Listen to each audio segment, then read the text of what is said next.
The President is set to address the United Nations Security Council in a few hours from now. The meeting now has a focus on the weekend discovery of dead bodies on the streets of Bucha near Kiev. Today's UN session was already in the calendar before Zelensky's appearance was announced, and it will also include the participation of UN Secretary-General Antonio Guterres.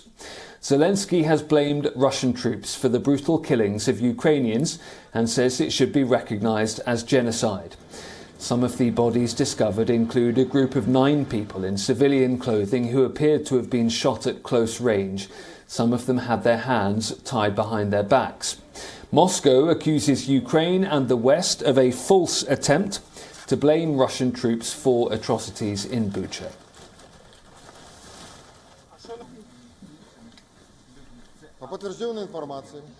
According to confirmed information, in the evening of April 4, in Moshchun village, some 23 kilometers northwest of Kiev, soldiers of the 72nd Ukrainian Main Center for Psychological Operations conducted another filming of civilians allegedly killed by the violent actions of the Russian armed forces. The footage is meant for distribution via Western media outlets. The Ukrainian Special Services organized similar events in Sumy, Konotop and other cities. As Western nations vow to take action against Russia, US President Joe Biden has reiterated his allegations about Russian President Vladimir Putin, calling him a war criminal and demanding that he face trial.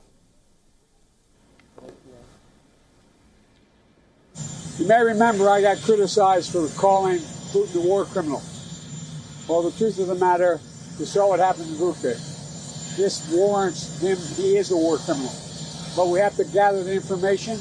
We have to continue to provide Ukraine with the weapons they need to continue the fight. And we have to gather all the detail so this can be have a war crime trial. This guy is brutal. And what's happening in Bucha is outrageous. And everyone's seen it. The United States and Britain have also announced plans to seek Russia's suspension from the United Nations Human Rights Council. The US, UK and the European Union are readying more sanctions against Russia. French President Emmanuel Macron has said that new sanctions could target Russia's oil and coal sectors. Germany, however, has warned that cutting off Russia's supply of gas to Europe completely and immediately is not yet possible, given how dependent some countries are on Moscow for energy supplies.